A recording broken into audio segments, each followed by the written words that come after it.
Okay, good morning. Good morning. My name's Cameron Dale, and I teach at Bartlesville High School, going into my 10th year of teaching.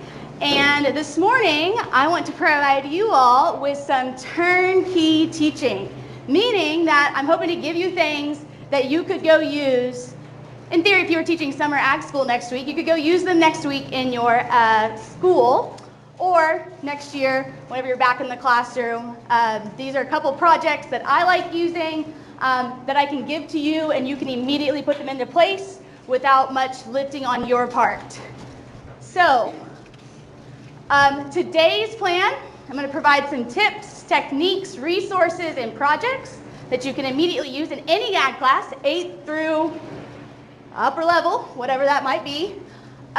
This QR code will take you to my Google Drive that has all the resources in it, as well as your presentation for today.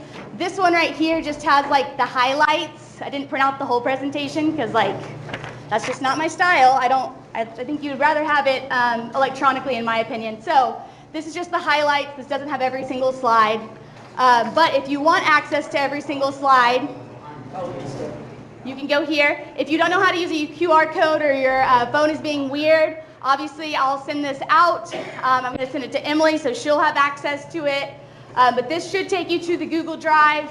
If you've never used Google Drive before in this way, you can make copies of everything, or you can just add it to your Google Drive as a shortcut, so you'll always have access to it.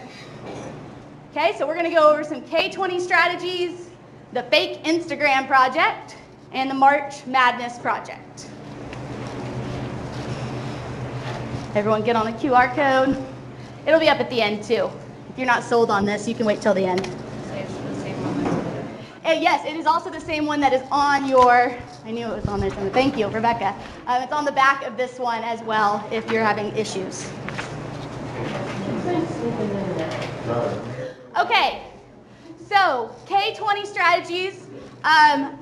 I know sometimes teaching in the classroom is maybe not our favorite thing to do. For me, that's all I wanted to be whenever I was growing up, was a teacher, and it just happened to be my ag teacher that told me you should be an ag teacher. But I was the kid at 5 years old making the stuffed animals listen to my great mathematics lessons and forcing my sister to do worksheets with me. So sometimes we come from OSU or your higher education experience, or alternatively certified, and it's a little bit daunting, and you have all these other things that you need to be doing, and it's exhausting to think, how can I make up an engaging lesson? So the first thing I want to point you to is this K20 Strategies. Now, it is developed by another university in the state that shall not be named, but it's so good. They are the K20 Learning Center. Your school may have gotten a grant from them. They give out Chromebooks and curriculum, and they train teachers. And they are constantly updating this website called the K20 Center. And so this is the link. I just bookmark it, and it has lots of different instructional strategies. Now, don't let that jargon freak you out. It's basically just new engaging ways to use what you're already using in the classroom, whether that's ICEV, CIMC, or just the old deck of slides or projector stuff that you like to use. This will help spice it up a little bit with minimal effort on your part. So I would encourage you, first of all, these are all cards. That's how they model them, that tell you about strategies, okay? So the best way to go about this is you filter them based on what you're trying to do. So you can filter by group size. Do you have a big group, small group? Are you going to break them up into smaller groups? How much time do you have? I have 20 minutes left of class and my lesson's over. I need something to do. Hit that. You can filter. You can filter by grade level. I usually don't filter by this, not preschool, but you can do that. Placement and lesson. So are we opening the lesson? Are we exploring an idea? Are we explaining? Are we evaluating? You get the drift of that. And then this also gives you how do you want to do it? Okay, so it's overwhelming to look at all these cards, right? But if you filter, it will give you the set of one that you're looking at.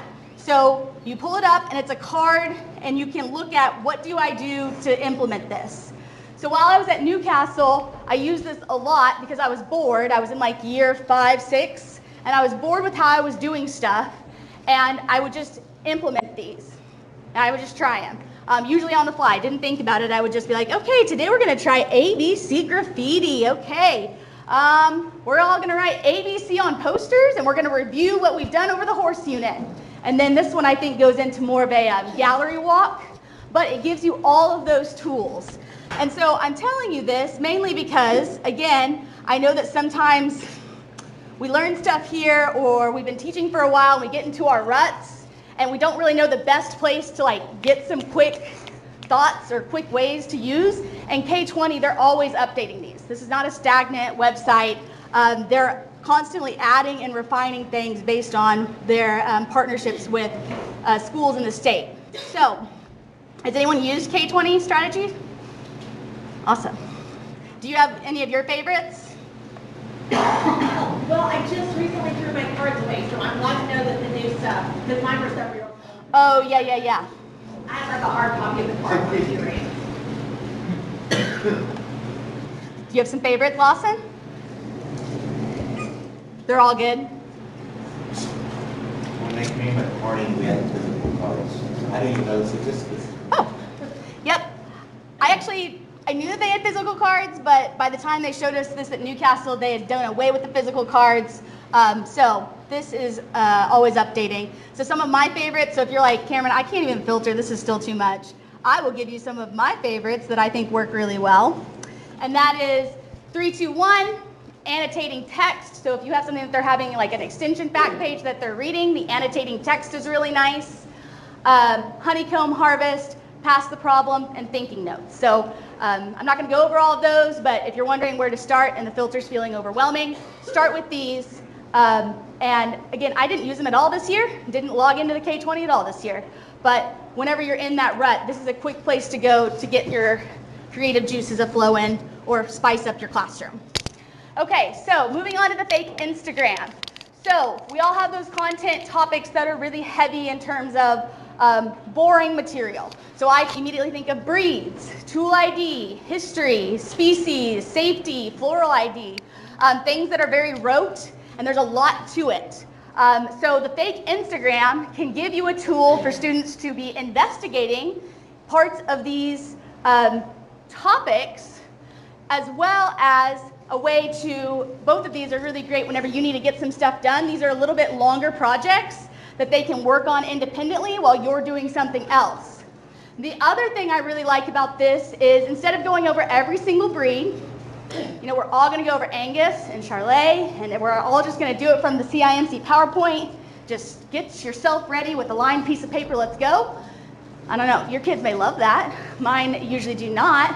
So instead, we will break up all the breeds, and Mr. Shaw would be the Angus, and Mr. Lopp would be the Brangus, and so on and so forth. And then once we've completed this Instagram project, we'll come together and everyone goes and looks at each other's Instagram pages to learn about the other breeds or tools or whatever you're doing.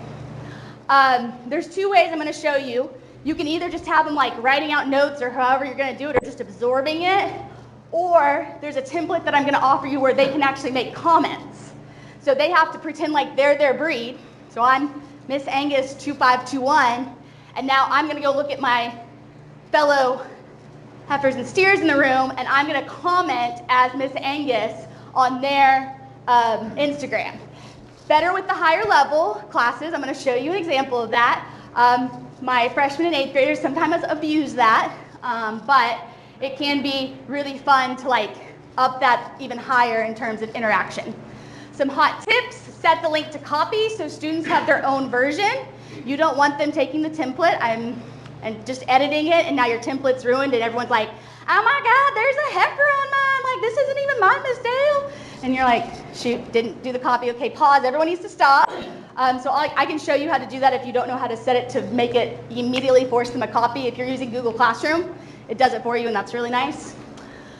Demonstrate how to use the Instagram template, how to insert photos or the link feature. My younger students usually don't fully comprehend how to do that, and it's in Google Slides. Older kids usually do. And then Emojipedia.org. That's an easy way to access emojis. That's another way to like spice it up to tell them that they have to have like one emoji per caption. But like, how do you get the emoji on the Chromebook? This is my easiest, fastest way to do it. So, some recommended guidelines. Their objective, whenever you explain this to them, their objective is to help their viewer, the person that's looking at their Instagram, to understand more about the topic, more about the breed, more about the national park, more about the soil texture type, whatever you're talking about. So you tell them on this first slide, and this is gonna make more sense whenever I show it to you, you need to have a unique username, a complete bio, add the story photos, and add 9 post photos. It's gonna make sense in a second. All the other slides that are linked to that must have these components. So this is what I would post in Canvas as their guidelines. So you must have linked pictures with captions, your caption word count, because if you just tell them like, just give me a caption, and they're like, beef, it's tasty. And you're like, okay, all right, I feel that. Maybe let's like expand that a little bit. So I give them a word count minimum to give them an idea of where we're going. And then each post must have a minimum of 1 hashtag or emoji. And again, I'm just forcing them to get more creative. Of course, you have those students that are going to take this to the moon, and I'm going to show you one that's so funny and great. And then you're going to have the kid that's like trying to get it done as fast as possible. So if you don't give them something like this to do, they really are just going to type the exact lines out of CIMC and turn it in, which is fine, but you're trying to, I find that you're trying to get them to be a little bit more creative. So things I've used it for, I've done beef breeds in an intro to ag class, pig breeds an intro to ag, national parks in an ag 2 class, soil profiles in an 8th grade ag. And this is nice if you're wanting all your kids to do this at the same time, like all of your classes. That helps you with like a brain break of like, everyone's doing the Instagram and you're doing it in this unit and you're doing it this unit and you're doing it in this unit. And I know that I have those hours to maybe work on some side projects for a little bit. So I'm going to show you some student work and the template. This is all in this, this Google Drive. So under Instagram, you'll see the template. This is the template with comments. And then this is the sample one that I show them to get it started. So your template looks like this to begin with, and it gives you like really detailed instructions at the bottom that your kids will not read. It's mainly for you or just delete them. But see how it's a view only, so someone would have to make a copy of this to actually do the presentation. Is everyone familiar with how to like change pictures? Do we need to go over that? We need to go over that?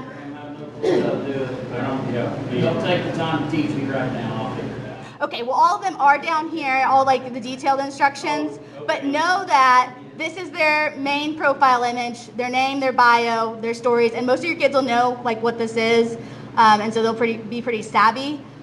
These are all linked, so like whenever you click on the sample and you're like, oh, why the frick do they have money? That's weird. It links it to the slides within the presentation. So this person did certified Angus, people associate black cattle with Angus and higher meat quality, hashtag make that money with this emoji. So when you present it, these are all, like, They're all linked in there. yeah, you can touch it. I'll follow you. They're all linked. So not too big, not too small. My frame is moderate size. If this is looking familiar, it's because it's from the CIMC Ag 1 curriculum. Okay? So that's the regular one. That's like basic. You're just typing your caption, moving on. If you want to take it to the next level with comments, it looks like this. So the student would type their caption here, and then whenever you're doing the gallery walk, the student would post in their same picture and username. So like in this case, if this person was looking at someone's, they would be certified Angus with this picture, and they would comment thoughts, which again, it turned out pretty good. I'll have to request access.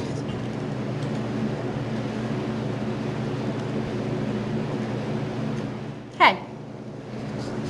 Hold on just a second. Are there any questions while I give myself access to the folder? How do you do the gallery walk? Okay, so you give them however many days. Usually I tell them 3, it ends up being 4.5. I'm shoving everyone into, nope, if you're not done, get it done.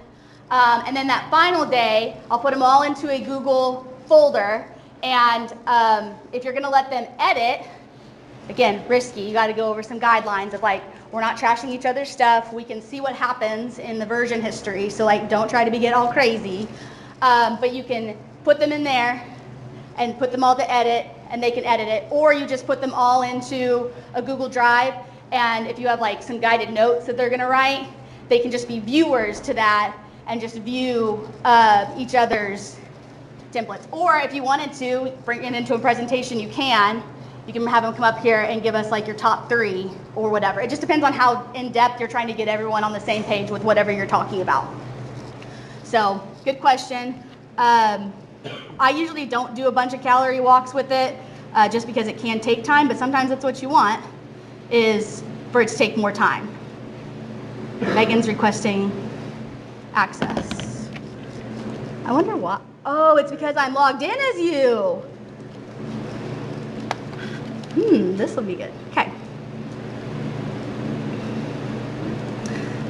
What is that Google software that you're using on that to make that Instagram template? Google Slides. Oh, that, okay. Yep, it's just a Google Slides template. I'm not in the right one. Okay.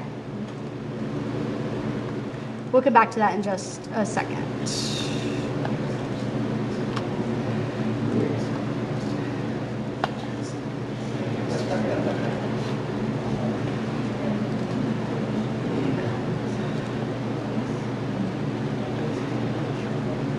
Shared with me. Okay, we'll come back to that in just a second. Okay, so I'll show you the student examples whenever I log in, I guess, to my other Google account. The second project is March Madness, and it is based off of what it sounds like, March Madness, the basketball tournament. And so I don't always play this during March Madness time, but it's obviously better whenever you do that because everyone's on the same page. But again, this is for information that have heavy, just burdensome topics, breeds, dual ID, floor ID. I did it with national parks this year, wildlife, safety, careers, the sky's the limit. And this one can really be drawn out if you want it to. And the presentations allow for students to take notes. So this is better in terms of if you're really trying to get everyone on the same page with the information. This forces that versus the Instagram that you don't have to do the gallery walk. It's competitive. So some students are really into it because they want to beat their peers. And there's 2 ways to win. There's bracket winners and tournament winners. And it's a multi-week project. So we start out and it's an all class for like the first week. The whole class period is used to do this. But as it dwindles down, we only use like the first 15 minutes of class to do this, and then we move on to something else. Because as you see, the brackets will start to dwindle down, and a student can't present usually in one day unless they're like super prepared and they already have all of their games put together. But just be aware that this is a multi-week project if you're going to do it in a bigger class. So how does it work? These 2 are your guides for that. Students face off in 2-part games. So we have a visual and a verbal, or I sometimes call it the elevator pitch. So every game has 2 parts. So the visual is a 1-page, it can be a poster, it can be a slide, it can be a piece of copy paper, something visual. And the peers, their classmates score them. Okay, they score them based on the rubric. So one of these is peer rescored, and the other one is teacher scored. So peer is the visual. And I chose this mainly because students get really nervous about talking in front of their peers. And so if I'm the only one scoring them, they're usually a little bit more open to the idea of doing this. But the visual is points are given by their peers. Then I grade their elevator pitch, and then we put those together for their overall score, and the team with the highest score advances to the next round. We only have 1 game elimination. Okay, does that all make sense? Are there questions on that? You have to be very clear. Visual, you don't talk. These are not together. Kids, blows their mind. You have to say very, very carefully, you do not do these simultaneously. It's not your normal presentation.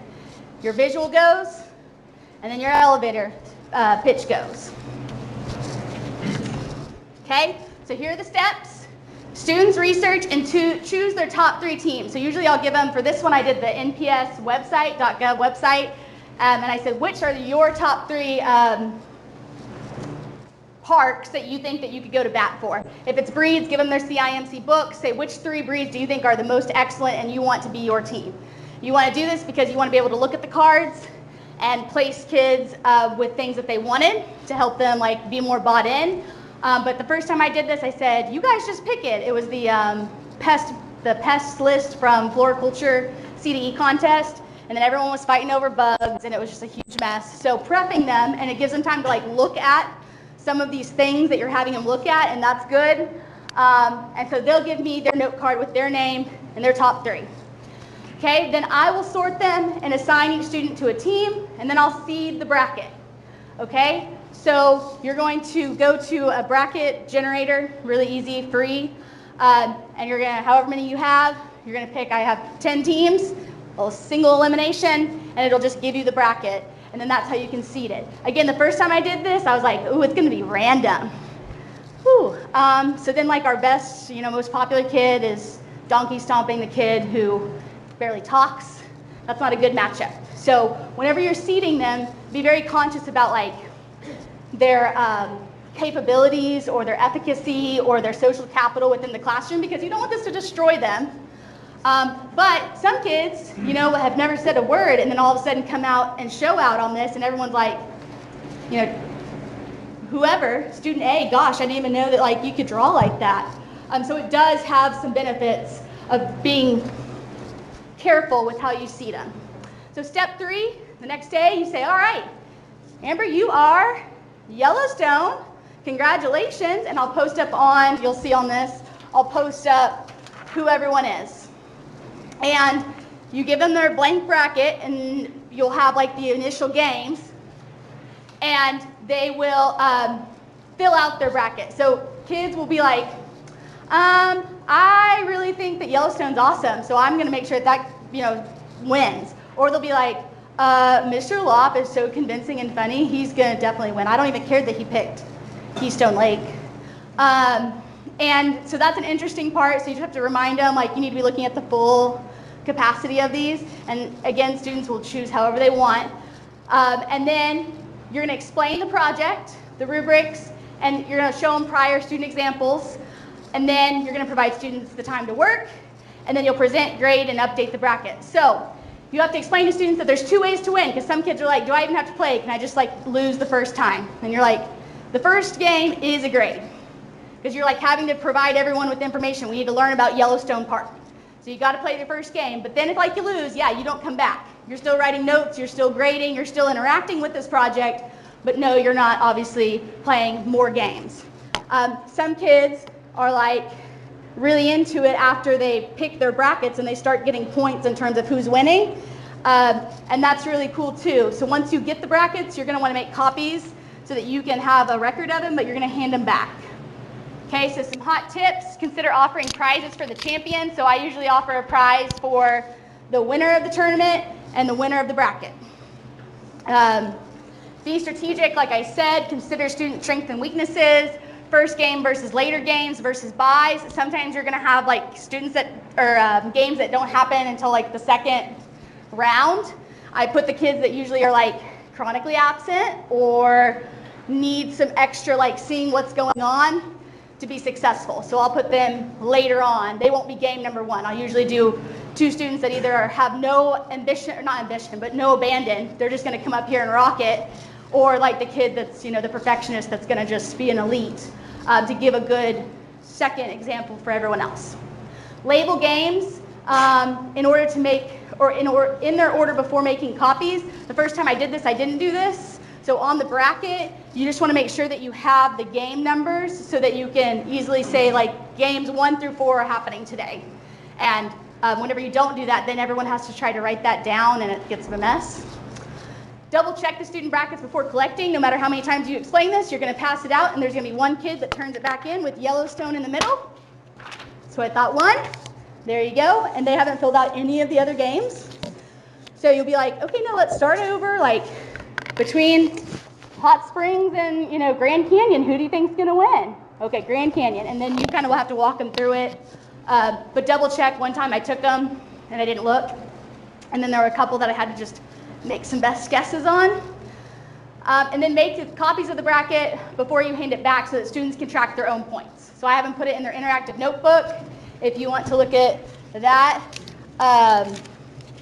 And they can keep track of their own points and like what's happening. So if you're also like, I don't freaking know what you're talking about, this is the bracket. I can pass it around so that you can see it. But that's how we keep track of points. Any questions about that?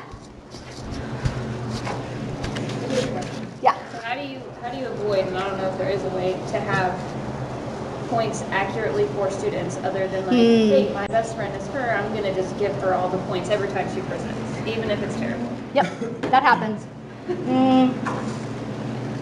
The best way I combat it is just saying at the very beginning, that's why you don't see names next to the parks to begin with. They're initials, trying to kind of keep that away, but you're always going to have the people that are like, ugh, Ethan, he's my bro. 30s all the way, and Ethan is literally saying the same game from game one, and Ethan's going to make it really far. But you try to like, this is based on, presentation. You're supposed to be following the rubric on here. Nowhere it says, is it my BFF? Is it my potato chip? So, but they're kids, and they'll do that. So that happens. But trying to just, again, not let it be, there's no talking during the visual. There's no like, oh man, that's hot. We like that. Like, nope, stop talking, stop talking. And there's obviously no like banter back and forth, no booing or cheering, but that is a pitfall of this. So how long do you show the visual or whatever? Until all of the scores are in. So I just have that Google sheet up. It's on a Google form. I did it like this the first time. Nightmare to enter these all in.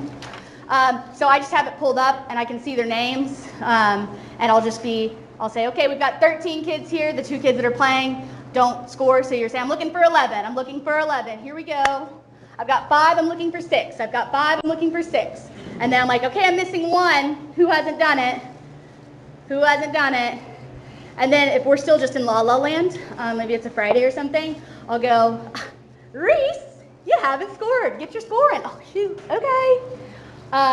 But again, setting kids up for success, have it like it's a March Madness Day or it's a National Park Madness Day, so have your Google Chromebook open or on your phone, have that ready to go. And kind of like our evaluations today, you just submit another response. So it's quick, fast. And after, again, the first 2 simulations of it or the first 2 rounds, kids know. Kids are up to date. And if Reese is in the group, someone's always like bird dogging Reese, like, I did it. And I'm like, yep, Reese did it. Calm down. He's fine. Reese was in 8th grade this year, and he struggled with this. Any other questions? Okay, so in the student bracket predictions, you're going to want to enter those in, and that is a more tedious task, like in terms of this being turnkey. You might be thinking at this point, this is not turnkey, you lied to me, and that's fair. But you could have an older student or if you have like a teacher's assistant or someone do this. They're just entering in basically the students' predictions. And you don't have to do that, but I like it to all be in one. And then whenever they get it right, I give them a 1. If they get it wrong, they get a 0. And it automatically calculates their total. So I'm going to show you that. But it's just in the second tab on that Google Sheet. Again, I did paper scoring my first year, so the results were never turned around in that hour. You had to find out the next day because I had to go back through and tally all of these. The electronic scoring is the way to go in terms of if you're comfortable with dealing with Google Sheets. Post upcoming games to keep students accountable. So during this part of the project, I'll have games and I'll be like, okay, we have a game 4, that's Yellowstone versus Hawaii volcanoes. And then I'll keep writing. And then I'll say like, hey, game 4, 5, and 6 are getting played tomorrow. And so I'll put like a bracket. I should have wrote this over a little bit more, but I'll put a bracket and say like, this is tomorrow. And then these will go next. Of course, there's always students that didn't do it. So you're going, okay, who's ready? And there's kids are like, shoot, I'm not ready. And you just pressure them to do it. Like, it's not a big deal. I'll give them, again, I'll start at the beginning. Hey, Yellowstone, you ready? Whenever they're walking in. And they're like, that's today? I'm like, yes, we went over this so many times. And so I'll have them like get on it while we're going over announcements or something. And since they're so, not easy, but they're not like complex presentations, they can usually pump them out before games start. I had this year, 3 no-shows. So like game 4, Hawaii's not here. Second day, Hawaii's still not here. Yellowstone's like, she not like want to compete against me? And I'm like, I don't think that's it. But, and the 3rd time I was like, okay, 3rd no-show, I guess we're forfeiting and we're moving on. So that person, Yellowstone, moved on. Whenever Hawaii came back, they still had to present for their grade, but like they were no longer in the tournament because we couldn't wait until Hawaii decided they were going to show up. So they still must present, even if it's just the first round. During scoring, remind students to not talk and to score based on the rubric, not based on friendships. Okay? How are we doing? Good? Questions? Want to see what this actually looks like? So I've used this in plant ID, horse breeds, pest ID, national parks. Again, just stuff that like I don't want to teach up here in a lecture style, and I certainly don't want students to just like join me on the journey of horse breeds. This is just a way better way to do that. Would you feel comfortable leaving this with the sub? Because March time, I mean, we're all busy. So if you did it in March, would you feel comfortable leaving it with the sub? Yes, after you have run it a couple times, yes, you do not want to leave this, as the first day project. But if you've done a couple rounds, this is something that you can easily add with maybe a look at independent study or an extension fact page or something that you know is not going to take the whole hour. But, and I'll also just tell you, I mean, a lot of the kids are doing it that hour before or the hour that they're in your classroom. There are very few that are so bought in that they're doing it as homework. So maybe have them turn in, to keep them accountable, I guess is what I'm saying, have them turn in like a screenshot of their visual and their elevator pitch at the end of the hour so that you could be like some evidence of, did you do anything during this hour? I would do that. Any other questions as I try to find my Gmail?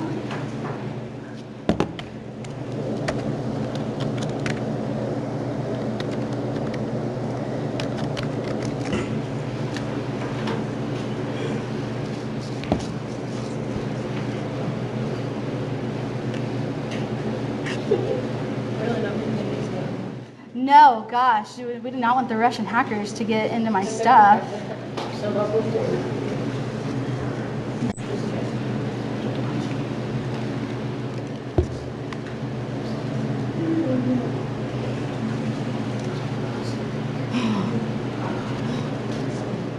Has anyone had to do this before?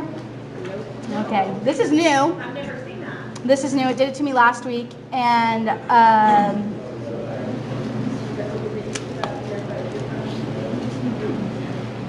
how would I like to sign in?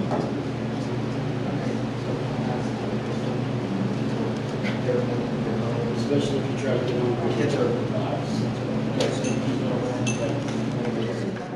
I really need it to work. Because I really need to show you these examples.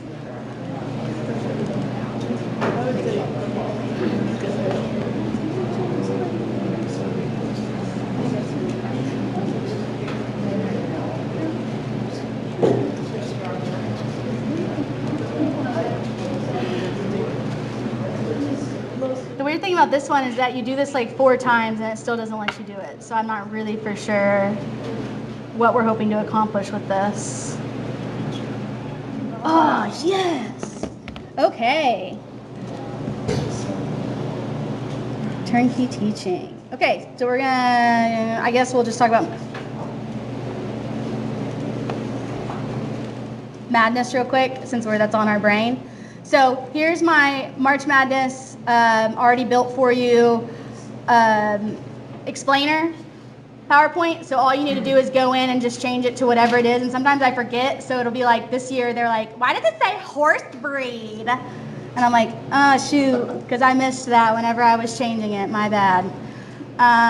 This helps, like, look at what their resource is. So I looked at the website, and these are the types of questions that I wanted them to do in their first round. So I tell them their first round needs to be like you're trying to help everyone explain what's happening with whatever you're talking about.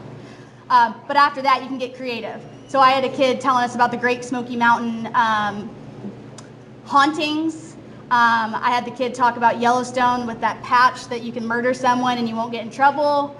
And so that's kind of a carrot to dangle for those creative students. If you make it past the first round, you can start getting a little more jazzy. So here's the assignments. So all of these are just their initials. And then this is our bracket. So these are all just, you just copy, paste. And these are the scores. So this is what I'll show them. And we'll keep track of them in that manner as they see people progressing. So this is my first hour. This was my 6th hour.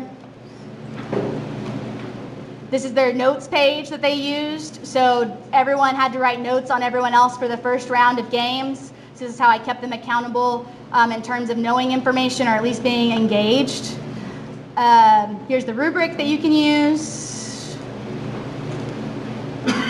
This is the Google form you can make a copy of. And so the student puts in their name, the game number that we're on, the presenter. This is just helping you to like know what information is being given to you. And then here's their points. Now let me explain fouls real quick. A lot of students get confused because if you notice here, it's like provided understanding of the national park, provided details, creative, blah, blah, blah. Fouls, everyone starts with 10 points. Think of it like a basketball game. If you have an inaccurate or general information, or you have spelling and grammar errors, or you do not use the space visually well, or you have blurry pictures, then they can take off points here. But if it looks really good, they give 10 points. And after you explain that the first time, they get it. But that first time, they're like, if it's good, do I give them a, no. 10, everyone starts with a 10 on that one, and then you can take off for stuff. And then their overall performance. On that, where you put fouls, you can put deductions. Yes, yes. Good point. I'll have to change that. And then this is your responses. So this is where it's pulling in. So whenever you're on your Google slide or your Google form, the responses, if you click this little create a spreadsheet, it's going to create this bad boy for you. And so these are all of ours from this year, what the kids, scored. Out here is the average, so I just do a quick sum, divide by how many kids were there that day. And then here's their scores. Again, I understand this part is like, what the freak? But you guys are all smart ag teachers, and like if you don't want to do it in a Google Sheet and you want to do it on your whiteboard or on a piece of paper, you can. Do not let this intimidate you. I just am a nerd that likes to use Google Sheets. And then here's the bracket. So I would put in, Gage, he didn't fill in much as you can see. I would put in who they think wins each time. And then as the games take place, if they get it right, they get a 1, and if they get it wrong, they get a 0. And so you can see we had 4 ties for the winner, but that's always changing based on their predictions, okay? So that gets fun. What does some of them look like? I only have digital ones, but there were kids that would do posters. There are kids that would do comic strips that we put on the Elmo.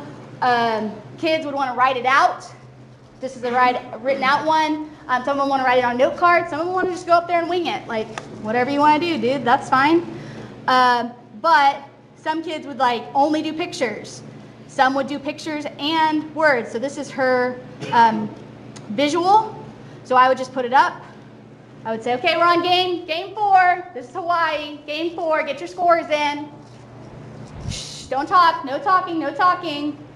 And then I would be monitoring as they're coming in on this page right here. They're going to start spitting in, and you can, track and yell and get them all on page. Some kids, our winner, is she on here?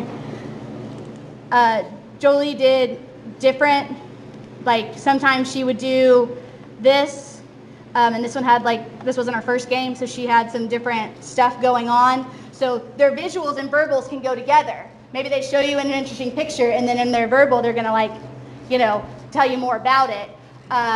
It's however they want to. And she kept all of hers in the same, and that was fine. But they don't have it at the same time, right? Right. Nope. So in her example, we would be I would print these out for her, or she'd just bring up her Chromebook to say this part. This would be her part this is her elevator pitch. So this would be what we're doing for the visual. And it'd be silent.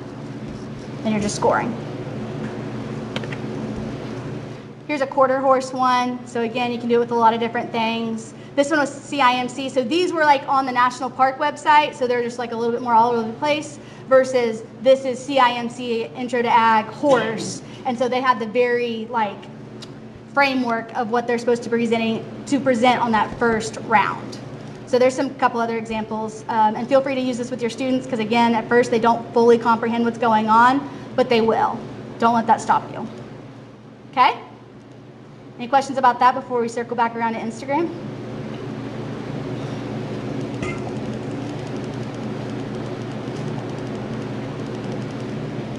Okay, back to Instagram.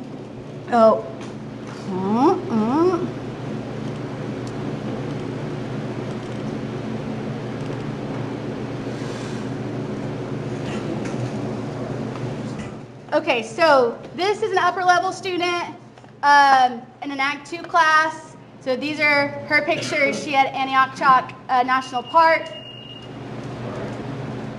And so she just did one, hashtag, real basic, and that's fine. This is a student who was on a really big, not really big, I don't know how to say it, IEP. This was one that came with a parent every single day. And she did this by herself. And so I did want to point out that these are really great for our IEP students because she could read the content with her para and then make some cool connections. So she had Charlet, the best read ever, and she had Eiffel Tower. And it's because they originated in France. So she thought that the Eiffel Tower would be a really cool picture for that. And that's something you'll want to tell your students, that you don't have to do just all, livestock pictures or just the picture of the thing. You can get creative and do some other stuff. So typically white or off-white, blah, blah, blah. So this does work for different student learning. You can also, if you're like, this seems like a lot, you can use this as an exit ticket. So I just did one. They didn't do a whole profile for my 8th graders. They just did an exit ticket where they gave me a caption about their soil type that I assigned them, or the taxonomy. So this can be, as crazy or as toned down as you want. But students, obviously, I guess I haven't said this, obviously students love Instagram.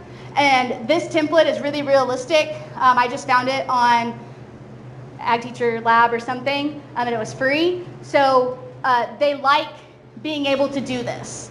And so students will write really weird things sometimes. This is the one with the comments. Okay, so this is Betty, and she even found like a GIF. She was really into it for her story pictures, but here is what it would look like in a virtual gallery. So, can we see this? Can we see it better? So, born and developed in France. One of them was Cool Cow.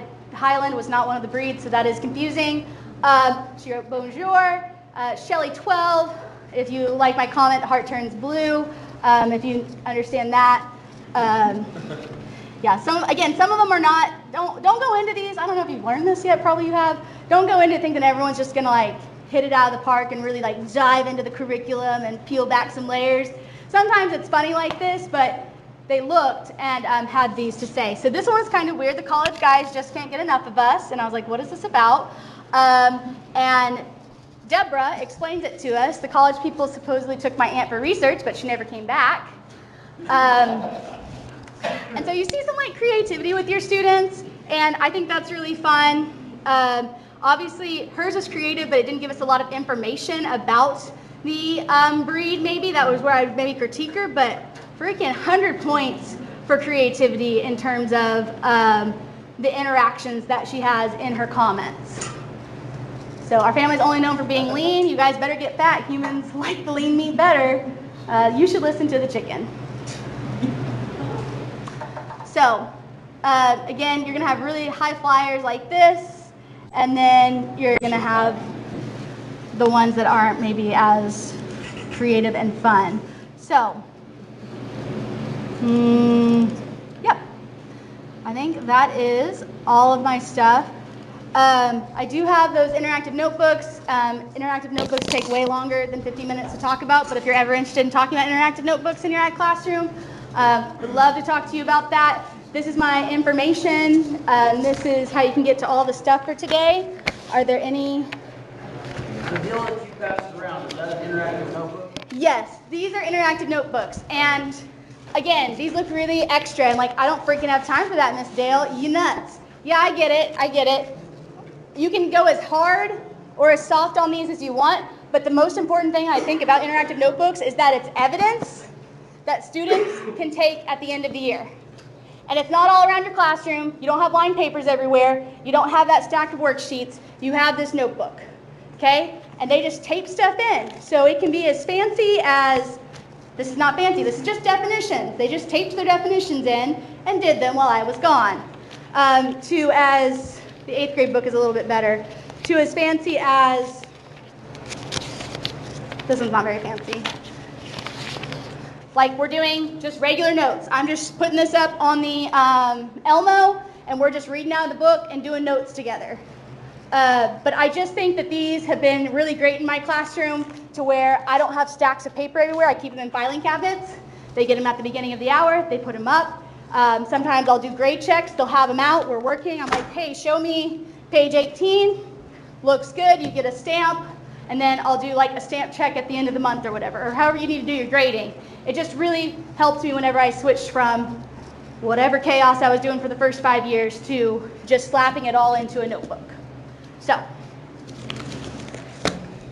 on your end, you would make some sort of handout or whatever that they put in their notebook. yes, you can.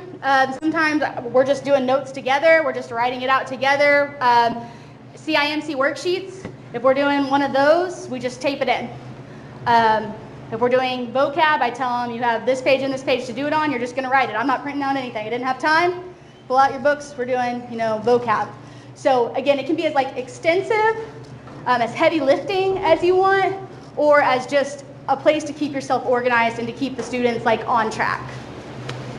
So when you say stamp check, does that mean like you approve it or? Yeah, I'll have like stickers or stamps, and I'll like just kind of flip through and see, did you do this, today or yesterday's work? If you did, you get one. If not, I'm able to say like right there to you, hey, you didn't finish. No, I was gone, Miss Dale. Okay, well then ask Sarah for her notebook and get caught up, and then tell me whenever you're done. Okay. So like you don't have to be like entering them in or anything. You could be, or you could just be, Marty usually just stamp stuff, and then once a month he'll go through and you should have like 15 stamps. So if you only have 14, that's how he like delineates your points. So you're not having to go through every single notebook, every single assignment you had planned on grading and that's exhausting. That's exhausting. When you do like evaluations or tests or anything and they're taking notes in their notebook, do those kids take those books home, or do they leave them in there and then how do you do that? Okay, I let them use this on any evaluation we're doing. Year 1 through 6 teacher, heck no, you better have learned it and you better just get it together. 6 through 10, Cameron says, you've done the work and you have kept up with this, so your benefit of keeping up with it is now you can use it on whatever evaluation tool we are using. And a lot of my stuff is not like multiple choice. A lot of my stuff is like critical thinking kind of stuff. Like you're not going to be able to just immediately find the answer and then plug it into the assessment. And my assessments are usually only like 4 or 5 questions. So we're never having like big bulky tests or anything. Students cannot take these out of the room unless we've had a big come to Jesus meeting of like, you better bring this back. Because they'll be like, oh shoot, I forgot it. I guess I'm not doing anything today. That is the downside of these. If you let kids take them home and they leave them somewhere, you're out of luck. But we have advisory, and so students who are behind will just come in during advisory and get caught up. And sometimes kids don't get caught up, and that's fine. I'm not losing any sleep over that. You just weren't here for that. We're moving on. So, yeah, I let them use these for notes. And if they need to, if they want to, they can take pictures of them. So that's another way to get around. If they don't actually work in the notebook, but they want to look at something or study, I have them take pictures. Are you adding to it, or are they? They are adding to it. So I'll pass out whatever we're doing. They'll have scissors and tape, and I'll show them up on the Elmo. All right, you're going to do a flip page, 1 and 2, flip page, and they put them in. So with that, every page of every student is the same. Yes. So are they allowed to add? So say you take notes and they have extra notes you want to add for the test or whatever, since they know they can use it, do you allow them? Yes, they just add paper on top, tape paper on top on that same page.